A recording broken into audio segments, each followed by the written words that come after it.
What I really loved about doing the Magic Leap demo was I was able to also put myself into Microsoft HoloLens right afterward.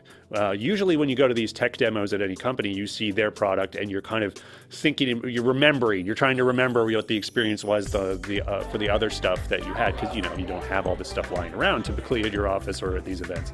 So it was really great to have them one after the other and sort of compare the strengths and weaknesses. I'd used the Vive and HoloLens, but I hadn't tried those specific applications. And Magic Leap I had not tried at all. For us, it's important that we're constantly engaging with these tools and developing a language of storytelling. It definitely develops a sense of intimacy where you're able to be alone, feel like you're alone in a room with somebody who you wouldn't otherwise have access to, or a space that you wouldn't have access to. The technologies to shoot and distribute has gotten infinitely easier to use. So the snapshot filters is our AR experiences. Pokemon Go, of course, was one of them.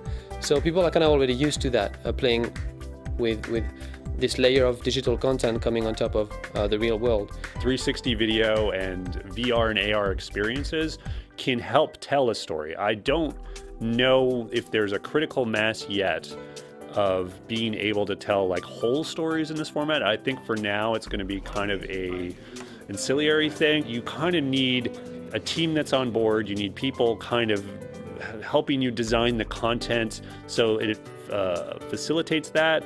Otherwise, it's just sort of an experimental thing you're kind of doing. There is a little bit of that in the industry where it's like just trying to use it to prove that you can do it as like a proof of concept. I think we need to move beyond that. To be successful, implementing a 360 workflow needed to be the entire company's project, not just a few person in an office having fun with a new and fancy tools. Every level of the company has to be involved, from the product department, of course the editorial staff, up to the CEO.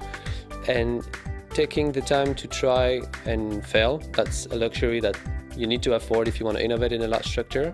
AR in the workplace is already kind of a proven thing. What's going to be the inflection point is when we have a headset, basically a pair of glasses that look and feel just like a regular pair of glasses, at least are very, very close, and can bring you augmented reality just right there, wherever you are. So you're not going, fumbling around for your equipment. There aren't uncomfortable straps.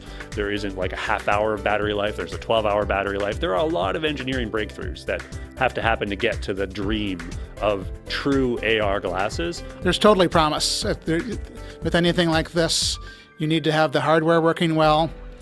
You need then to have people create content for it, and you need to have users excited. And each of those three things is dependent on the other things. There needs to be a headset that gets people really excited. All of the interesting things are going to be happening in mobile. The storytelling format's there with Instagram stories, Snapchat. We have a product, Mashable Reels, that takes those kind of experiences to the web. That's going to be interesting. And I think you're going to see more and more individual creators doing things in those formats. It's not just about computing power or cameras and optics. It's also about batteries and chemistry, just in terms of there being the opportunity to experiment and do inventive things and try stuff. This is probably the best era ever for that. It's good for journalists to get out of their bubble. I'd like to see more conversations between people like me and folks like the students and teachers here. I know I learned a lot. I hope they learned a little bit from me, and I would love it if this was sort of an ongoing conversation.